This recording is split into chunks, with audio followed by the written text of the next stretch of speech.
नमस्कार दोस्तों। हिंदी साहित्य की वीडियो सीरीज़ के अगले वीडियो में एक बार फिर से मैं आप सभी का स्वागत करता हूं। पिछले वीडियो में हमने चर्चा की कि हिंदी साहित्य पढ़ने के लिए हमारे अध्ययन के स्रोत क्या क्या हो सकते हैं, जिसमें हमने कोचिंग के नोट्स की भूमिका, व्याख्या के लिए कुमार सर्वेश सर की किताब और अन्य 3 किताबों के बारे में चर्चा की थी कि ये किताब आप हिंदी साहित्य की तैयारी के लिए यूज़ कर सकते हैं। जिसमें प्राइम मटेरियल के रूप में मैंने आपको पाठ्यक्रम में जो किताबें दी गई हैं, हमारे सिलेबस जो यूपीएससी ने जारी किया है उसमें जो जो किताबें दी गई हैं उनमें से कौन कौन सी किताबें आपको लेनी है, इसके बारे में हमने चर्चा की है। इसके बाद जो हमारा नेक्स्ट स्टेप जिसके बारे में हम बात करने वाले थे वो था कि नोट्स, हम उस अध्ययन स्रोतों को फॉलो करते हुए हम नोट्स कैसे बनाएं। क्योंकि जहाँ तक मेरा अनुभव रहा है, हिंदी साहित्य की तैयारी में सबसे जो महत्वपूर्ण रोल है वो है नोट्स मेकिंग का।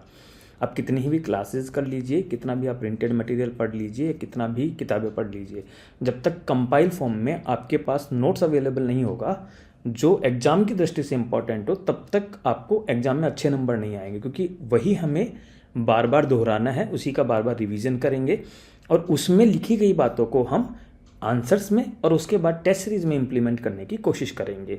तो एक गुणवत्तापूर्ण नोट्स हम किस प्रकार तैयार करें, इसके बारे में आज हम चर्चा करेंगे। तो उपन्यास से हम शुरू करने वाले हैं, लेकिन उससे पहले एक जनरल क्या क्या बातों को आपको ध्यान रखना है नोट्स बनाते समय, इसके बारे में हम बात करेंगे। तो ये मैंने कुछ बिंदु हाईलाइट किए हैं आपके लिए कि ये नोट्स बनाते समय जब भी शुरू करें उससे पहले इन बातों को आपके दिमाग में सेट कर लेना है। पहला जो बिंदु ये है कि जो भी हमने अध्ययन स्रोतों की बात की, यूनिट वाइज हमने अध्ययन स्रोतों को देखा था अभी पिछले वीडियो में, तो उन अध्ययन स्रोतों को कम से कम जब तक आप 2 बार नहीं पढ़ लें उससे पहले आपको नोट्स मेकिंग में नहीं जाना है। 2 बार पढ़ने से मेरा क्यों कह रहा हूँ मैं, इसके पीछे कारण है। आपको जो पहली बार पढ़ेंगे, पहली बार जब आप पढ़ेंगे रीडिंग, तो आपको इसको बिल्कुल नॉर्मल रीडिंग करना है। इसमें आपको कुछ भी ज़्यादा एक्सपेक्ट नहीं करना, बस एक टॉपिक का ओवरव्यू आपको लेना है कि ये टॉपिक किसके बारे में है। जब आप सेकंड रीडिंग करेंगे तो आपको हाइलाइटर यूज़ करना है कि जो जो महत्वपूर्ण बिंदु है उनको अपने जो भी नोट्स, प्रिंटेड नोट्स हैं या बुक है, उसमें आपको हाईलाइट करते हुए चलना है। अगर हाईलाइटर नहीं है तो आप अंडरलाइन भी कर सकते हैं कि ये पहली बार में आपने टॉपिक को समझा, फिर आपको जब सेकंड रीडिंग करेंगे तो आपको एक आइडिया लग जाएगा कि हाँ इसमें ये बात इंपॉर्टेंट है। और कुछ बातों का दोहराव भी होगा तो आपको बार बार हाईलाइट करने की ज़रूरत नहीं पड़ेगी। तो इसलिए सेकेंड रीडिंग में आप हाईलाइट करेंगे। और जब उसके बाद में जब आप नोट्स मेकिंग पे आएंगे, तो मेरा कहने का मतलब ये है कि जब तक 2 रीडिंग नहीं हो जाए आपके अध्ययन स्रोतों की, तब तक आपको नोट्स पे नहीं आना है। पहली रीडिंग में रीडिंग कीजिए, सेकंड रीडिंग में हाईलाइट कीजिए, और उसके बाद में जब आप नोट्स बनाने पे आएंगे तो आपका जो हाईलाइटेड है उसमें से भी कुछ पार्ट ही उठ के आपके नोट्स में आने वाला है। तो पहला जो पॉइंट है वो क्लियर है कि हमें कम से कम 2 रीडिंग के बाद में ही नोट्स बनाने का प्रोसेस शुरू करना है। दूसरी चीज़ बहुत इंपॉर्टेंट, ये आपका, मैं वादा कर रहा हूँ, आपका जो बर्डन है उसको 20 से 30% कम कर देगा। अभी हम इस चीज़ को प्रैक्टिकली भी देखेंगे कि कैसे बर्डन कम करेगा। दूसरा जो पॉइंट है वो ये है कि जो सिलेबस है उसी के अकॉर्डिंग नोट्स बनाना है। जो सिलेबस में नहीं है वो नहीं बनाएंगे, जो है केवल वही बनाएंगे। क्योंकि पढ़ने की चीज़ें, समझने की चीज़ें अलग है और एग्जाम में क्या पूछा जाएगा ये डिफरेंट है। तो केवल उसी का नोट्स बनाना है जो सिलेबस में है, बाकी को अपने नोट्स में रखिए, हाईलाइट करके भी रखिए, रिवीजन में भी हो सकता है कभी काम में आएगा, लेकिन नोट्स नहीं बनाना है, टाइम खराब नहीं करना है, क्योंकि उसका रिवीजन करने की ज़रूरत ही नहीं पड़ेगी क्योंकि एग्जाम में नहीं पूछा जाएगा। इसलिए केवल उसी पार्ट का नोट्स बनाएंगे जो आपका सिलेबस में है। तीसरी पॉइंट, सिलेबस, इस चीज़ का जो दायरा है हमारे नोट्स बनाने का वो होगा सिलेबस। तो सिलेबस को आप जब भी किसी यूनिट का नोट्स बनाएं उस सिलेबस को पहले पन्ने पर जरूर लिखें, ताकि एक आइडिया रहेगा कि ये वाला नोट्स हमें मेरे कॉपी में मौजूद है कि नहीं है। अगर नहीं होगा तो उसको हम बाद में अपडेट करेंगे। इसलिए सिलेबस हर यूनिट से पहले, बनाने से पहले आप या तो प्रिंट आउट लेके उसके कट करके उसको चिपका सकते हैं या फिर लिख सकते हैं। तो हर नोट से पहले आपको सिलेबस उसके पहले पन्ने पर जरूर लिखना है। अब नोट्स बनाते टाइम ये ध्यान रखना है आपको कि आपका एक सोर्सेज होंगे, जो नोट्स हो सकते हैं कोचिंग के, और बुक हो सकती है। तो आपके नोट्स इतना संक्षिप्त भी नहीं हो कि मान लीजिए कि 50 पन्ने के नोट्स हैं और आपके 2 या 3 पन्ने के नोट्स बन के आ रहे हैं। इतना शॉर्ट नोट नहीं बनाना है। और इतना विस्तृत भी नहीं बनाना है कि आपने सब कुछ लिख लिया है, उसको पढ़ो चाहे आपने नोट्स को पढ़ो, दोनों में कोई अंतर महसूस नहीं हो रहा है। तो बीच का रास्ता हमें अपनाना है। ऐसे नोट्स, मेरे नोट्स का मैं एग्जांपल दूंगा, अब आपको और क्लियर होगा कि कैसे नोट्स बनाना है। पर आपको बीच का रास्ता रखना है, ना कि बहुत संक्षिप्त होना चाहिए, ना बहुत ही विस्तृत होना चाहिए। इसके बाद है उद्धरण, बहुत इंपॉर्टेंट है। कोटेशंस हिंदी साहित्य की तैयारी में बहुत इंपॉर्टेंट है और वो लिख लिख के ही याद होगा। तो अपने नोट्स में कोटेशंस को जरूर जरूर जरूर लिखना है, पूरा लिखना है, आधा अधूरा कोटेशन भी नहीं लिखना है। और बाद में हम कोटेशन, जब फाइनल हमारा पूरा सिलेबस पूरा हो जाएगा तब हम कोटेशंस के अलग से नोट्स भी बनाएंगे, ताकि एक कोटेशन को बार बार कैसे यूज़ करेंगे ये हम सीखेंगे भी, और कैसे, तो अगर एक जगह लिखा हुआ होगा तभी तो आप उसको यूज़ कर पाएंगे, इसलिए आपको अलग से भी लिखना है उसको। तो अभी के लिए नोट्स में आपको कोटेशंस को शामिल करना है।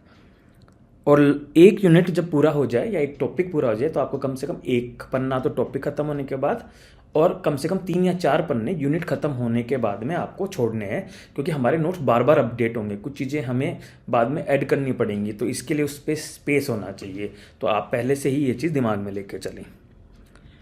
कई बार क्या होता है कि ये चीज़ समझ में नहीं आती कि ये टॉपिक सिलेबस में भी नहीं दिख रहा है, या फिर दिख रहा है, समझ में नहीं आ रहा है कि इसका नोट्स बनाएं कि नहीं बनाएं। तो ऐसे अगर कोई डाउट होता है तो सबसे बढ़िया तरीका है उसका, पिछले 10 साल के पेपर देखें कि उस टॉपिक से कभी सवाल पूछा गया था कि नहीं पूछा गया था। अगर नहीं पूछा गया उस टॉपिक को छोड़ दें, और अगर पूछा गया तो ही आप उसके नोट्स बनाएं। तो कन्फ्यूजन की स्थिति में हमारा जो रेफरेंस होगा वो प्रीवियस ईयर के क्वेश्चंस होंगे। अब हम एग्जाम्पल के साथ शुरू करते हैं कि हिंदी साहित्य में उपन्यास जो यूनिट है उसका नोट्स हम कैसे बनाएंगे। तो उपन्यास के 2 सेक्शन हैं, एक पेपर 1 में उपन्यास के बारे में कुछ टॉपिक्स है, और पेपर 2 में। तो आज वाले वीडियो में हम केवल पेपर 1 पे चर्चा करेंगे कि पेपर 1 के नोट्स हमें कैसे बनाने हैं।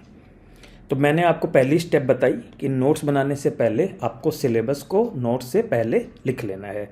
तो हमने ये सिलेबस डिज़ाइन किया था, PDF टेलीग्राम चैनल पे है, आप डाउनलोड कर लीजिए। तो इसमें हमने G2 यूनिट नाम दिया है इसको, इसमें उपन्यास है। तो ये वाला पूरा सिलेबस आपके नोट्स का पहला पन्ना होगा। नोट कर लीजिए, चाहे कट करके पेस्ट कर लीजिए, पर यह पहले पन्ने पर होना चाहिए। ये हमने इसको कट करके हमारे पहले नोट्स के पेज पे लगा लिया है। अब देखिए उपन्यास का जो पहला टॉपिक है ना, इसका सिलेबस देखिए वापस। आज हम केवल पेपर 1 के बारे में बात कर रहे हैं। तो पेपर 1 में केवल 3 टॉपिक हैं, बड़ा इंटरेस्टिंग है। उपन्यास और यथार्थवाद, हिंदी उपन्यासों का उद्भव एवं विकास, और तीसरा प्रमुख उपन्यासकार प्रेमचंद, यशपाल, रेणु और भीष्म साहनी। केवल यही है, ठीक है। तो 4 उपन्यासकार पढ़ने हैं और 2 टॉपिक ये पढ़ने हैं। इसके अलावा, इन 3 टॉपिक के अलावा हमें कोई भी नोट्स नहीं बनाना है, ठीक है। तो इन 3 टॉपिक के ही नोट्स बनेंगे। तो अभी हम अगले जो स्लाइड है उसमें देखेंगे कि क्या बनाना है क्या नहीं बनाना। 3 टॉपिक किसके बनाने हैं ये आपको क्लियर है। अब देखिए, आप जब बुक पढ़ेंगे या कोई भी नोट्स पढ़ेंगे तो कई सारे टॉपिक से शुरुआत होगी। उपन्यास क्या होता है, उपन्यास और कहानी में क्या अंतर होता है, आखिका क्या होती है, उपन्यास में क्या अंतर होता है, उपन्यास के 6 भेद होते हैं, वो 6 भेद कौन कौन से होते हैं उस पर एक पन्ना लिखा हुआ मिलेगा। हिंदी साहित्य का पहला उपन्यास कौन सा था।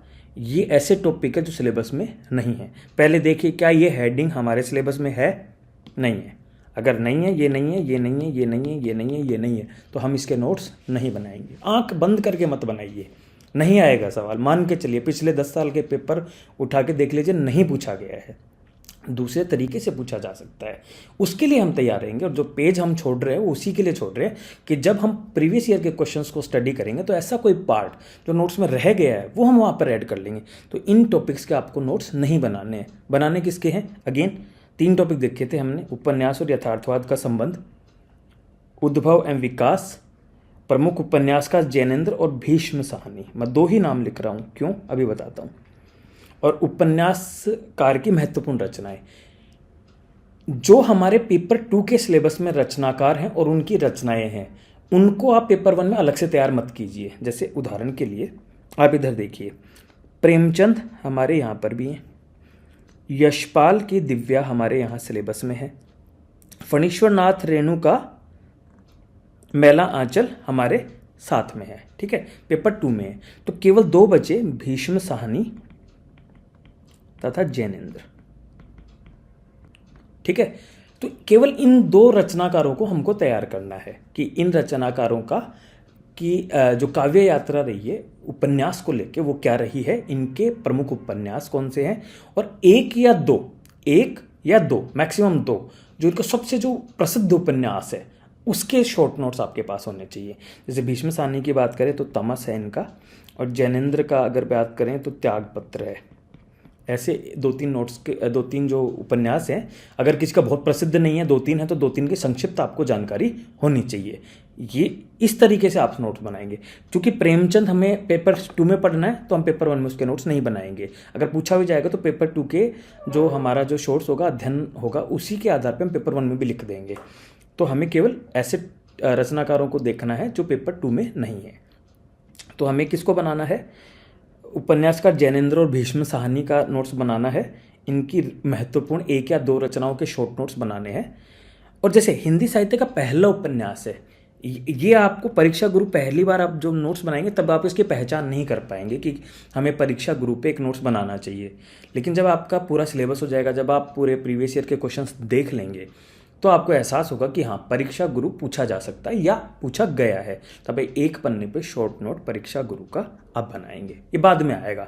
तो पहली बार में हो सकता है आपको पहचान में नहीं आए, तो घबराना नहीं है, बाद में अपडेट हो जाएगा हमारा नोट्स। तो पहले स्तर पे आपको यही टॉपिक्स के नोट्स बनाने हैं। अब इस चीज़ को प्रैक्टिकली मैं आपको दिखा देता हूँ कि मैंने जो नोट्स बनाए थे वो कैसे हैं। तो ये मेरे नोट्स हैं। तो देखिए, उपन्यास पेपर 1 का नोट्स है ये। तो जो हमने अभी वीडियो में देखा वही आपको यहाँ दिखेगा। मैंने उपन्यास के भेद वगैरह इनका किसी का नोट्स आपको नहीं दिख रहा होगा। पहला जो टॉपिक सीधा आप देख पा रहे हैं वो है उपन्यास और यथार्थवाद का संबंध। यही टॉपिक पहला है। इसमें थोड़ा मैंने शॉर्ट में नोट्स बनाया है। आप देख रहे हैं बुलेट्स की फॉर्म में बनाया है, लिखना नहीं है बुलेट्स में, लेकिन याद करने के लिए बुलेट्स में बनाया है। हिंदी साहित्य का पहला परीक्षा गुरु, एक फैक्ट के रूप में केवल इसको लिखा है, इसकी पूरी डिटेल मैंने नहीं लिखी है। इसके बाद में अगला जो टॉपिक था हिंदी उपन्यास और यथार्थवाद का संबंध, ये पूरा डिटेल में मैंने नोट्स बनाया है।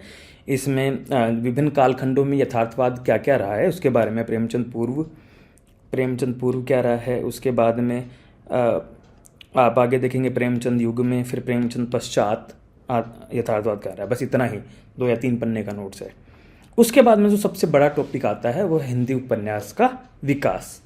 तो हिंदी उपन्यास का विकास एक कालखंडों में चलेगा, जिसमें प्रेमचंद उसके युग पुरुष हैं जिनके आधार पर विभाजन किया गया। तो प्रेमचंद पूर्व क्या विकास हुआ है, प्रेमचंद युगीन में क्या विकास हुआ है, इसके बाद में इनके प्रमुख उपन्यास कौन से हैं, उपन्यासकार कौन कौन से हैं उस युग के, फिर प्रेमचंद के पश्चात कौन सा युग था, उसमें कौन कौन से उपन्यासकार हैं, उनकी एक एक रचना के बारे में। बस इतना ही है ना। ये आपको इस तरीके से शॉर्ट में नोट्स बनाने हैं। जैसे मैंने एक चार्ट के रूप में इसको बनाने की कोशिश की है, जो मतलब विजुअल इम्पैक्ट आपके पास आ सके, जिसको याद करना आसान हो, ऐसा नोट्स बनाना है। फिर जैसे आधुनिक जो धाराएँ हैं, मनोवैज्ञानिक उपन्यास है, उसके बाद में आप आगे देखेंगे मार्क्सवादी, ये जो भी आधुनिक धाराएँ हैं इनके मैंने नोट्स बनाए हैं। तो सामाजिक यथार्थ है, ठीक है। इस प्रकार इनको आंचलिक उपन्यास है। तो ये इस तरीके से आपको आधुनिक धाराएं जो हैं इनके नोट्स बनाने हैं। सबका छोटा छोटा परिचय, एक आदि रचनाओं के नाम, बस। इससे ज़्यादा आपको नोट्स बनाने की ज़रूरत नहीं है। तो आप अगर देखेंगे तो ये पूरा नोट्स आगे चल के मैंने यहाँ तक ख़त्म हो जा रहा है, ये उपन्यास का उद्भव और विकास। इसके बाद में मैंने एक शॉर्ट नोट जो मैंने आपको वहाँ भी बताया था कि परीक्षा गुरु का, ये बाद में मैंने देखा कि हाँ इसकी ज़रूरत है, तो परीक्षा गुरु पे केवल 1 पन्ने का नोट से आप देखेंगे। तो इसी से शॉर्ट पॉइंट है, जब आप एग्जाम में लिखेंगे तो बढ़ जाएगा पॉइंट, तो आपको केवल शॉर्ट में लिखना है, क्योंकि वो पूरा सेंटेंस लिखा जाएगा। तो 1 पेज का नोट्स मान के चलिए 2 पेज का हो जाएगा। और जब हम इसको स्टडी करेंगे तो हम पहचानेंगे कि कौन सा शॉर्ट नोट के रूप में पूछा जा सकता है और कौन सा क्वेश्चन के रूप में। अगर शॉर्ट नोट का ही जिसका स्कोप है तो 2 पेज से ज़्यादा आप लिखने का वैसे भी स्कोप नहीं होगा। तो वो नोट्स 1 पन्ने में होगा तो वहाँ पे आप 2 पन्ने लिख पाएंगे। तो 1 पन्ने में मैंने परीक्षा गुरु जो हमारा पहला हिंदी उपन्यास है उसके ऊपर एक शॉर्ट नोट्स लिखा है। उसके बाद में जैसे मैंने आपको कहा था कि जो रचनाकार सिलेबस के 2nd पेपर में नहीं है उनको पेपर 1 में तैयार करना। तो जैसे मैंने जैनेन्द्र, इनका जो विचार है उपन्यास को लेकर, जो इनकी काव्य यात्रा है उसके बारे में, और इनके 3 महत्वपूर्ण उपन्यास है, त्यागपत्र, सुनीता और परख, इसके बारे में थोड़ा थोड़ा ये मैंने नोट्स बनाया है। तो ये लेखन शैली और शिल्पगत प्रयोग, इसी पे अगर जैनेंद्र पे कोई भी सवाल आता है तो इस नोट से, इन 3 पन्ने के नोट से हमारा हो जाएगा। फिर कुछ टॉपिक ऐसे हैं जिन पे कभी कभी पूछ लिया जाता है, जैसे स्त्री विमर्श और हिंदी उपन्यास, तो इनका ये बाद में अपडेट किया मैंने भी, तो इसको आप बाद में अपडेट कर सकते हैं। तो अब आप ये देखिए 3 टॉपिक है, एक पूरी यूनिट का पेपर 1 का जो पार्ट है केवल 17 पेज के नोट्स में कंप्लीट हो गया है। कोचिंग में देखेंगे तो हो सकता है 50-100 पेज का आपको देखने को मिले, तो उसको कंपाइल करके हमने कंप्लीट कर दिया 17 पेज में। आपका हो सकता है नज़रिया अलग हो, आप पहली बार तैयारी करें तो 17 से हो सकता है 25 का बने, 22 का बने, इतना हो सकता है। और किसी की बहुत अच्छी तैयारी हो तो सकता है वो 12-13 पेज का भी हो सकता है। तो उस पर घबराना नहीं है, जितना आपसे बन सके। बस ये है कि दोनों में डिफ्रेंशिएटिंग फैक्टर होना चाहिए। ऐसा अपने क्लास नोट्स को पढ़ने के बाद में, अपने जो खुद के नोट्स पढ़ने के बाद में एक संपूर्णता की फीलिंग आनी चाहिए कि हाँ, इसको पढ़ने के बाद मेरा काम हो जाएगा। अगर मान लीजिए कोई चीज़ छूट रही है तो आप अपडेट करते रहिए, अपने नोट्स को साइड में जगह छोड़ते हुए अपडेट करते रहिए, तो उसके बाद में आप अपने नोट्स को और भी बेहतर कर सकते हैं। तो इस वीडियो में हमने ये पूरी चर्चा की। अगले वीडियो में जो 4 नॉवल हैं हमारे, गोदान, दिव्या, मैलांचल और महाभोज पेपर 2 में, इनके नोट्स कैसे बनाने हैं इसकी हम चर्चा करेंगे। ये वाला जो मेरा नोट्स है उपन्यास का पेपर 1 का, ये मैं टेलीग्राम पे PDF शेयर कर रहा हूँ इस वीडियो के बाद में, तो आप वहाँ से डाउनलोड कर सकते हैं और इसको आधार मान के अपने आने वाले नोट्स आप बना सकते हैं। अगर आपका कोई डाउट रह जा रहा है इस वीडियो में, मैं अगर उसको नहीं ले पाया हूँ, तो आप कमेंट सेक्शन में टेलीग्राम पे आप मुझे लिख के भेज सकते हैं। जब भी मुझे समय मिलेगा मैं आपको रिप्लाई कर दूँगा। आज के लिए बस इतना ही, धन्यवाद।